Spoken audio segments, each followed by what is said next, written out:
ফজলুল ভাই, আসসালামু আলাইকুম। আমরা মূলত এখানে প্রতিনিধিত্ব করতেছি এসিড অ্যাসোসিয়েশন থেকে।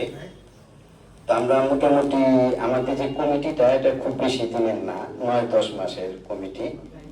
তো এসিডটা হচ্ছে আসলে অ্যাকচুয়ালি এটা একটা ক্ষারীয় পদার্থ, কিন্তু যদিও শুনে যে শীত অনেকে মনে করে যে এটা না জন্য কি বা অনেক ভয়ঙ্কর কিছু, ঠিক আছে।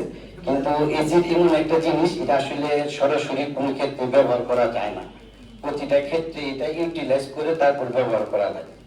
তারপরেও আমরা নতুন কমিটি গঠন করার পর আমরা সাথে সাথে নোটিশের মাধ্যমে জানিয়ে দিয়েছি যে এসিড ব্যবহারের লাইসেন্স যাদের নাই তারা কোনোভাবেই এসিড বিক্রি করতে পারবে না।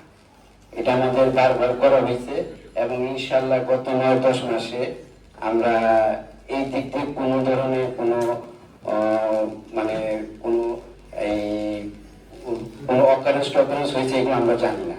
তারপরও যাক, আজকে আসছে সবাই আসছি আমরা এখানে, যেহেতু সামনে নির্বাচন, আমরা আইনের প্রতি যথেষ্ট শ্রদ্ধাশীল। আমরা আরো চেষ্টা করবো আজকের এই প্রোগ্রামের পরে যেন আমাদের এই এসিড বিক্রির ক্ষেত্রে আরো সচেতনতামূলক ব্যবস্থা নেওয়া হয়। ধন্যবাদ। আসসালামু আলাইকুম।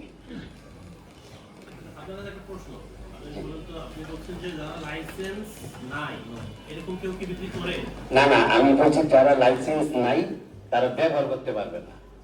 আর লাইসেন্স আমাদের এই সমিতিতে লাইসেন্স নাই, তারা আমাদের সমিতির কোনো সদস্য না এবং তারা বিক্রি করতে পারে না।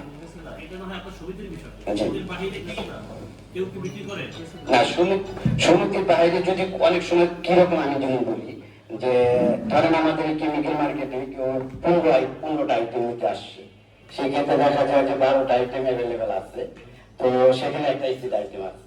তো দেখা যায় পরিচিত হিসাবে যে সাপোজ আমাদের মিলন ভাই যা বললো যে ভাই আমাকে 1 জার সালফেট দেন, ঠিক আছে। তো দেখা যায় পরিচিত হিসাবে কিন্তু ভাইকে না করতে পারবো না, সেক্ষেত্রে আমি তাকে দিই, ঠিক আছে।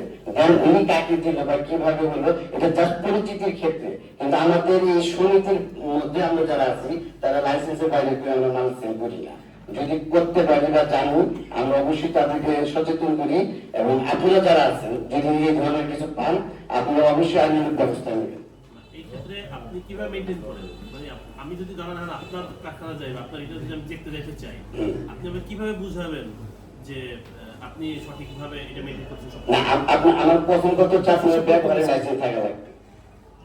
আরে এটা না, উনি আইনের লোক হিসাবে যদি দেখতে যায় তখন আপনি কিভাবে প্রমাণ করবেন? হ্যাঁ, অবশ্যই আমাদের রেজিস্টার মেইনটেইন আছে, অবশ্যই প্রত্যেকটা প্রতিষ্ঠানের রেজিস্টার মেইনটেইন আছে, কার কাছে মাল বিক্রি করতেছে প্রত্যেকটা জায়গায় আপনার ক্যাশ মেমো, চালান সবকিছু আছে, আপনার আসলে আমরা দেখাতে পারবো। ঠিক আছে, ওকে, থ্যাংক ইউ। আচ্ছা, আপনাদের এই এসিড মার্চেন্ট অ্যাসোসিয়েশনের সদস্য কয়জন? আমাদের এখন এখানে টোটাল সদস্য হচ্ছে আমরা 125 জন। 125। আর মানে অ্যাক্টিভ আরো আছে, তারা আর কি অ্যাক্টিভ আছে ওই বিভিন্ন ধরনের কারণ, অনেকে বিজনেসও ছেড়ে দিয়েছে, আবার অনেক সময় ব্যবসা বাণিজ্য বা যে ওটার জন্য আর কি অ্যাক্টিভ আছে। এই 125 জনের বাইরে কেউ বিক্রি করে? হ্যাঁ, আমাদের সমিতির বাইরে এরকম আর কেউ আমরা বিক্রি করতে কখনো শুনিও নেই, আমাদেরকে কেউ জানায়ও নেই, বা কোনো আইন শৃঙ্খলা বাহিনী আমাদেরকে কখনো বলেনি।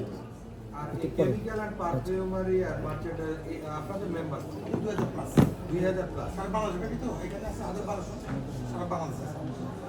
আর এই ঢাকার বাইরেও আছে,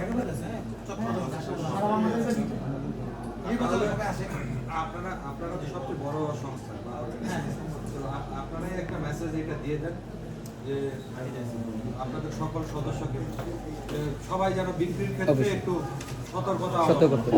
আমি কেন বলি, আমাদের এখানে হয়েছে কি আপনার এসিড লাইসেন্স না থাকলে কেউ নিতে পারে না।